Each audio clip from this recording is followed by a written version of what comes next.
Hello students, welcome to part 4 of chapter 1 Business Studies class 12th.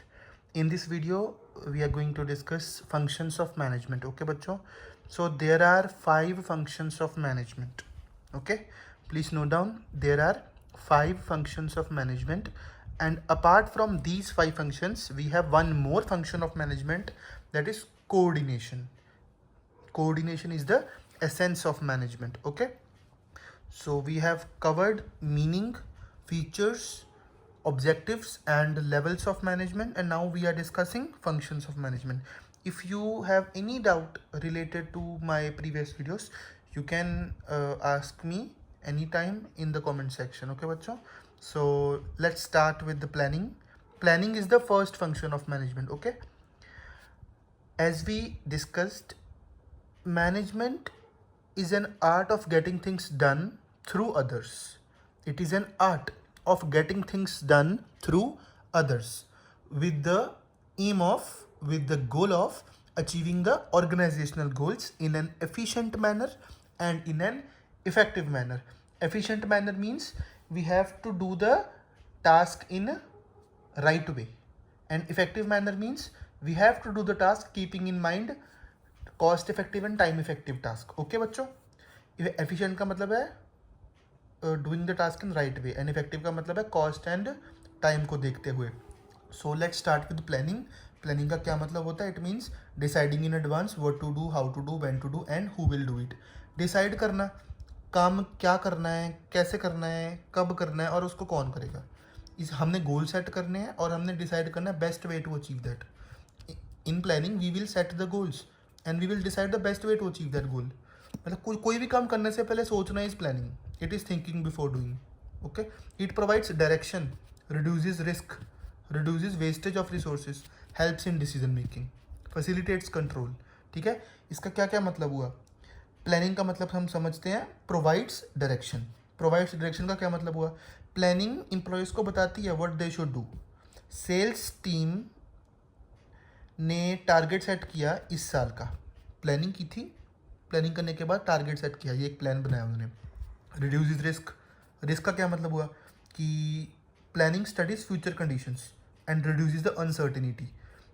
अच्छी planning होगी तो uncertainty reduce हो जाएगी. फ्यूचर कंडीशंस को स्टडी कर लिया, कंपनी ने मार्केट डिमांड को स्टडी किया कोई भी प्रोडक्ट लॉन्च करने से पहले. रिड्यूस वेस्टेज, मतलब कि रिसोर्स वेस्टेज वेस्ट नहीं होने चाहिए.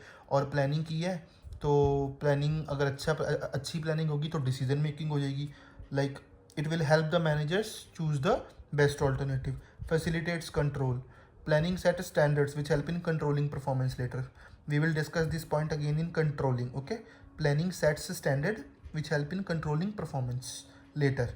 सो this was the first function of management. Okay बच्चों, प्लानिंग के बाद दूसरा फंक्शन है ऑर्गेनाइजिंग. ऑर्गेनाइजिंग का क्या मतलब हुआ? इसका मतलब है arranging resources and assigning work to employees to achieve organisational goals. Henri Fayol said कि to organise a business is to provide it with everything useful to its functioning, man, material, machines and personnel. Business को organise करने के लिए, to organise a business is to provide it with everything. उसको सब कुछ दे दो, सारी चीज़ें प्रोवाइड करो जो उसको चाहिए. Man material, machine and personal. ठीक है, तो ये ऑर्गेनाइजिंग का मतलब है. इसमें हमने वर्क डिवाइड करना है और रिस्पॉन्सिबिलिटीज असाइन करनी है, and we have to create the departments, creating departments. ठीक है, वर्क को डिवाइड करना है, रिस्पॉन्सिबिलिटीज असाइन करनी है एंड डिपार्टमेंट्स क्रिएट करने. For example, in a company different departments are created. We have production department in which manufacturing is there, we have sales and marketing department, we have a purchase department, we have finance department, we have human resource department. Each department performs their specific task. Okay, and there are several steps in organizing that we will discuss in the chapter of organizing. It is the 5th chapter, and it clarifies here. It promotes growth. It promotes growth. क्या मतलब हुआ इसका? Organizational structure can expand as business grows. जैसे जैसे business grow करेगा organizational structure expand होएगा. उसके बाद है efficient use of resources. Proper organization prevents duplication of work. कोई काम की डुप्लीकेशन होनी चाहिए, रिसोर्सेज का एफिशिएंट यूज़ करेंगे जिससे डुप्लीकेशन नहीं होगी। क्लैरिफाइज वर्किंग रिलेशनशिप्स, इसका मतलब है employees know who reports to whom, employees को पता है कौन किसको रिपोर्ट करेगा। Effective administration, it helps managers coordinate different activities, ठीक है, मैनेजर्स की हेल्प करते हैं डिफरेंट एक्टिविटीज़ को कोऑर्डिनेट करने के लिए, ठीक है बच्चों। तो ये था हमारा ऑर्गेनाइजिंग, ये हमारा मैनेजमेंट का सेकंड फंक्शन है। Third function of management is staffing. Staffing का क्या मतलब हुआ? Recruiting, selecting, training and developing employees for the organization. It is an easy function. Staffing का मतलब हुआ, मतलब it ensures right person is placed at a right job. Okay, right person, it ensures doing, right person is placed at a right job, doing his right work at the right time, ठीक है। इसका मतलब हुआ staffing. Staffing में ये होता है, मतलब for example company needs 10 sales executive, company को सेल्स के लिए 10 बंदे चाहिए। So they will advertise, they will conduct the interviews, then they will select the candidates, then they will provide the training. Okay, they will advertising, recruiting, they will conduct the interview in selecting, they will select the candidate and then उनकी training करेंगे जिससे उनकी development हो जाएगी। Okay, staffing में क्या है? Recruiting, selecting, training, developing employees for the organization. क्या क्या मतलब हुआ इन चीज़ों का? इन चीज़ों का ये मतलब हुआ, फॉर एग्जांपल एक कंपनी है, उनको सेल्स एग्जीक्यूटिव 10 चाहिए, ठीक है, तो उन्होंने एडवर्टीजमेंट की, रिक्रूटिंग, तो उन्होंने इंटरव्यू कंडक्ट किया सिलेक्टिंग में, उनको सिलेक्ट करके फिर उनकी ट्रेनिंग कर दी जिससे उनकी डेवलपमेंट होगी, ठीक है। एम्प्लॉयज़ की ट्रेनिंग की, ठीक है, तो हम इसको आगे और डिटेल में पढ़ेंगे स्टाफिंग के चैप्टर में। It ensures right person is placed at right job. Motivation, क्या मतलब हुआ मोटिवेशन का? मोटिवेशन का मतलब इस यहाँ पे मतलब हुआ कि employees will feel satisfied when they get career opportunities. If career opportunities is given to them, they will feel motivated and satisfied. Better productivity. If the employees are skilled, production and efficiency will increase. Okay? Employee development. क्या मतलब हुआ employee development का? Training improves employee skills. Training improves employee skills. Efficient performance. Qualified employees perform work better. Qualified employees perform work better, efficient performance, ठीक है बच्चों। इन चीज़ों को note करते जाइए, वीडियो को पॉज कीजिए और स्क्रीनशॉट लीजिए। स्क्रीनशॉट मत लीजिए, आप लिखिए इसको, आपकी प्रैक्टिस होगी इससे, ठीक है बच्चों। उसके बाद है हमारे पास डायरेक्टिंग का function, fourth function of management. Employees को मैनेजर जो है, मैनेजर एम्प्लॉयज़ को गाइड करता है, उन पर निगरानी रखता है। गाइडिंग, सुपरवाइजिंग, निगरानी, उनको मोटिवेट करना, लीडर बन के उनको लीड करना, उनके साथ कम्युनिकेट करना, so that they work towards organisational goal, ठीक है। In simple words it means leading people and showing them how to work. Directing means leading people and showing them how to work. For example, if a case study question came, if any case study question comes, what you have to do is a manager explains task to employees. He motivates them, he solves their concerns and supervises their work. Which function of management is it? It is directing, because manager is explaining the task to employees, motivating them, उनके problems को solve कर रहा है, उनको supervise कर रहा है, ठीक है। और इसमें directing में we have 4 elements. We have supervision, motivation, leadership and communication, ठीक है।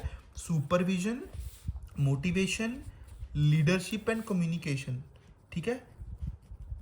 जब डायरेक्टिंग का चैप्टर पढ़ेंगे उसमें डिटेल में पढ़ेंगे इन चीज़ों को, ठीक है। इट क्रिएट्स कोऑर्डिनेशन, क्या मतलब हुआ इसका? इट क्रिएट्स कोऑर्डिनेशन मतलब एक कोऑर्डिनेशन रहती है काम में, ठीक है, कोऑर्डिनेट होकर काम करेंगे। उसके बाद it maintains discipline, obviously discipline रहेगा, ठीक है। अगर उनको गाइड करेंगे, इनको सुपरवाइज करेंगे, उनसे कम्युनिकेट करेंगे तो कंपनी में एक डिसिप्लिन रहेगा, ठीक है। और एम्प्लॉयज़ का जो माइंड सेट है वो इम्प्रूव होएगा और एम्प्लॉयज़ मोटिवेट होंगे, ठीक है, एम्प्लॉयज़ मोटिवेट होंगे। ये था हमारा डायरेक्टिंग का fourth function. Now we have fifth function, controlling.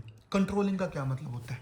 बहुत इजी है, बिजनेस स्टडी की बुक का सबसे छोटा चैप्टर है कंट्रोलिंग, ठीक है। मतलब बिजनेस इन्वायरमेंट भी छोटा है पर ये भी one of the smallest chapter of business studies class 12th का, ठीक है। कंट्रोलिंग का क्या मतलब हुआ? We have to check whether work is going according to the plan और नॉट, ठीक है। आगे जाके हायर स्टडीज में भी आप पढ़ोगे, सीधी सी बात है, आप ऐसे एग्जाम्पल समझो, ठीक है। आप इसको ये लिखो, comparison of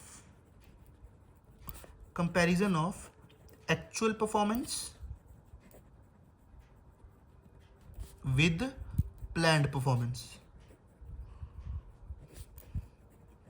comparison of actual performance with planned performance. Planned performance को हम स्टैंडर्ड परफॉर्मेंस भी बोलते हैं बच्चों, ठीक है। We have to compare, in this comparison is being done of actual performance with planned performance. For example, company है, उन्होंने बोला कि एक हफ्ते में हम 5000 यूनिट्स को प्रोड्यूस करेंगे फैक्ट्री में। उन्होंने प्लान किया, दिस इज प्लान्ड परफॉर्मेंस। उन्होंने प्लान किया कि हम 5000 यूनिट्स को प्रोड्यूस करेंगे, पर प्रोड्यूस किया सिर्फ 4700 यूनिट्स। एक्चुअली कितने प्रोड्यूस किए? 4700 यूनिट्स, ठीक है। तो ये थे हमारे प्लान्ड परफॉर्मेंस जो स्टैंडर्ड सेट किया था। तो एक्चुअली कितना किया? 4700। We will compare this, there is a gap of 300 units, ठीक है। ये कम है ना, इट मीन्स ये माइनस में है, तो इसको हम बोलेंगे नेगेटिव डेविएशन। इसको हम क्या बोलेंगे? Negative deviation. अगर मैं बोलता कि 5000 यूनिट सोचे थे और 5200 बना लिए, तो पॉजिटिव हो गए, 200 बढ़ गए, that will be positive deviation. But in this case we have negative deviation, ठीक है। तो कंट्रोलिंग की डेफिनेशन होती है, it means we have to check whether the work is going according to the plan और not. If there are any mistakes, corrective actions are taken. If there are any mistakes, corrective actions are taken. If there are any mistakes, corrective actions are taken. तो mistakes को हम deviations बोलते हैं, ये हमारी deviations है।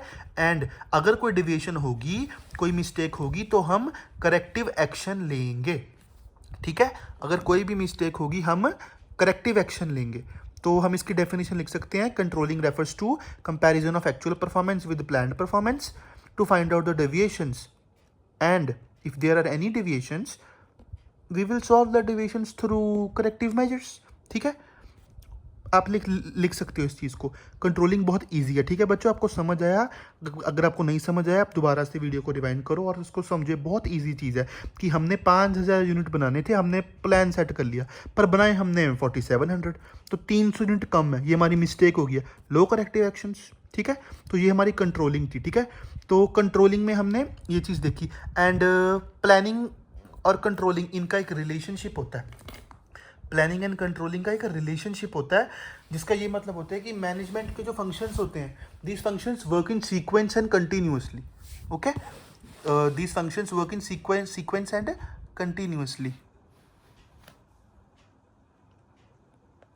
These functions work in sequence and continuously, and after controlling new planning begins again.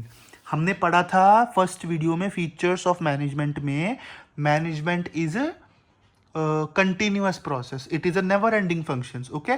There is an order: planning, organizing, staffing, directing and controlling. After controlling, new planning begins again. This is called management cycle, ठीक है। Management function sequence में work करते हैं, continuous manner में, never ending function है हमारा management, और order चलता है: planning, organizing, staffing, directing, controlling. And after controlling, new planning begins again. This is called the management cycle, ठीक है। तो ये थे हमारे फंक्शंस ऑफ मैनेजमेंट, हमारे 5 फंक्शंस थे, ठीक है। तो हमने अभी तक क्या क्या कवर कर लिया? We have covered meaning of management, features of management, levels of management, objectives of management, and now we have covered functions of management. In the next video we will cover nature of management, okay बच्चों।